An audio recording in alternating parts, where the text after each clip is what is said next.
Bonjour à tous et bienvenue sur Tout Foot. Aujourd'hui, nous allons faire un premier bilan du mercato d'hiver puisqu'il a ouvert ses portes le 1er janvier. Eh bien, nous allons faire le bilan des 2 premières journées de ce mercato. Je vais essayer de faire des vidéos quotidiennement, enfin en tout cas le plus régulièrement possible pour vous faire suivre l'actualité des transferts. Et on va partir tout de suite avec les transferts qui ont été signés entre le 1er et le 2 janvier. Ambroise Oyongo, latéral gauche camerounais de 26 ans, quitte l'Impact Montréal pour le club du Montpellier Hero Sporting Club. La somme, 750 000 €. Le but de ce transfert, c'est de remplacer Jérôme Roussillon, qui va partir très certainement cet été, voire peut-être même cet hiver. Roussillon qui est un des meilleurs latérales gauche de Ligue 1, bien qu'on en parle assez peu. Oyongo, pour en revenir à lui, est un joueur très rapide. Il pourrait donc progressivement devenir titulaire sur le flanc gauche de la défense montpelliéraine. La défense montpelliéraine qui, on le rappelle, est la meilleure de Ligue 1.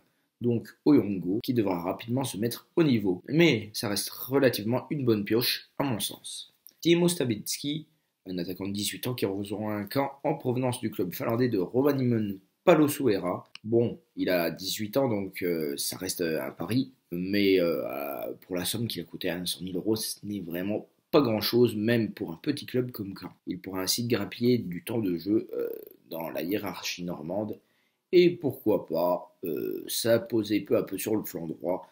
On rappelle qu'à Caen, le seul joueur qui est ailier droit, c'est Jeff Louis, et Jeff Louis qui est assez décevant depuis qu'il a signé chez les Normands. Ensuite, Sandro Wagner, 30 ans, qui est un joueur important de l'équipe d'Offenheim, pour qui il a marqué 6 buts depuis le début de la saison. C'est un attaquant avec des statistiques redoutables. Par exemple, 5 buts en 7 matchs avec la Nationalmannschaft. Ça reste cependant un bon remplaçant pour Robert Lewandowski. Je pense que la somme de 9 millions déboursée pour Wagner n'est pas... la somme de 13 millions déboursée pour Wagner n'est pas trop élevée. Je pense que oui, c'est un investissement qui était nécessaire pour les Bavarois. Ensuite, un transfert qui a fait énormément jaser, puisque c'est le défenseur le plus cher du monde, Virgil van Dijk, 26 ans, défenseur néerlandais, qui était un pilier de Southampton, et il rejoint les bords de la Mersey et Liverpool. Alors, 78,8 millions hors bonus, la somme est gigantesque. Mais elle illustre parfaitement le besoin de se renforcer des hommes de Klopp. Elle ne pourra leur faire que du bien. Il y a une attaque de feu, un milieu de terrain technique. Il manquait une défense qui rassure. Virgil van Dijk va avoir tout ce poids sur ses épaules. Il va avoir intérêt à s'adapter vite. Mais s'il y arrive, Liverpool sera tranquille. Carlos Vela, qui quitte Sociedad pour les Los Angeles Galaxy pour 5 millions. C'est une bonne affaire pour les Américains, sachant qu'il n'a que 28 ans. Et là, je me demande ce qu'ont fait les clubs de Ligue 1, encore une fois. 5 millions, des clubs comme Bordeaux, Saint-Etienne peuvent les débourser. Je pense que oui, ça aurait pu être une bonne recrue pour pas mal de clubs de Ligue 1. Et 5 millions, il y a pas mal de clubs de Ligue 1 qui peuvent se le payer. Ensuite, Mario Gomez, 32 ans, quitte Wolfsburg pour Stuttgart. Bon, il est en perte de vitesse cette saison, le géant allemand. Il n'a inscrit qu'un seul petit but.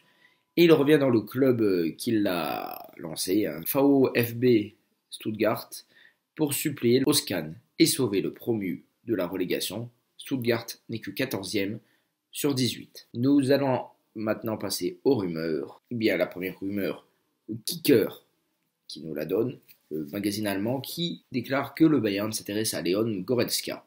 C'est l'homme de base du système de Schalke, il est le régulateur du jeu au milieu de terrain. Il pourrait quitter son club formateur à l'âge de 22 ans. Il a refusé une superbe offre salariale de 12 millions d'euros annuels, soit 1 million par mois. Si le Bayern a les faveurs, selon Kicker, de Goretzka, Liverpool, Manchester United ou le Barça n'ont pas dit leur dernier mot. Après, je pense que le transfert n'aura pas lieu cet hiver, parce qu'il n'y aurait aucun intérêt pour Goretzka de partir dans un autre club à quelques mois de la Coupe du Monde. Et imaginez qu'il ne soit pas titulaire, pourrait lui jouer un mauvais tour pour une éventuelle place dans la liste des 23, voire même dans le 11 allemand pour la Coupe du Monde. Selon le Disport, l'AS Saint-Etienne souhaiterait relancer Yann M'Vila. Franchement, le dossier est plausible, mais pour moi, ça sent le brûlé. Ça sent la grosse plantade. L'ancien grand espoir évolue à Kazan.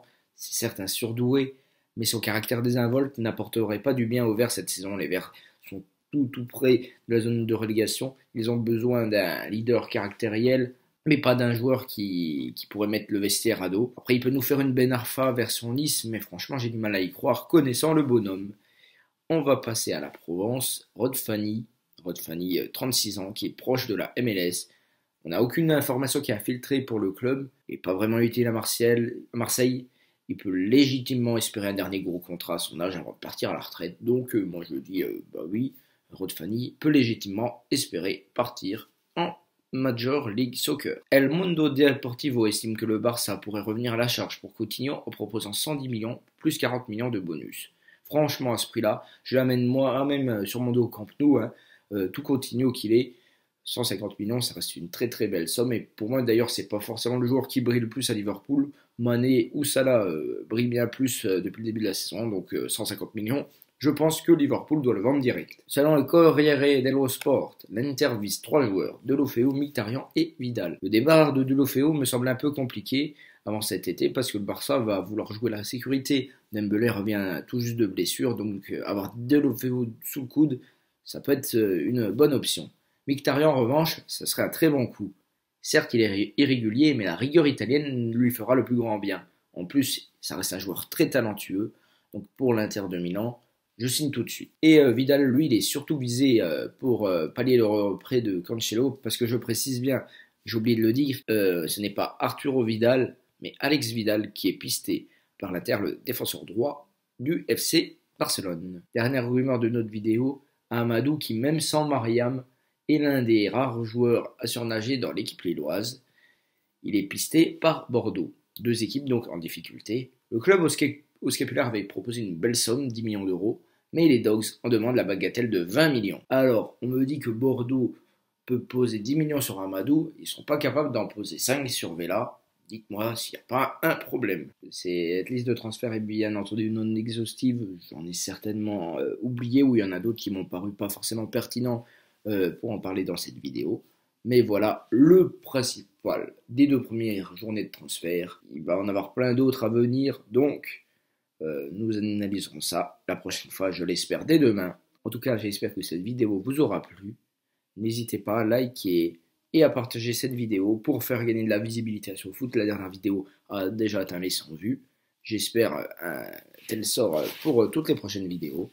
En tout cas, je vous dis à très bientôt. Bye.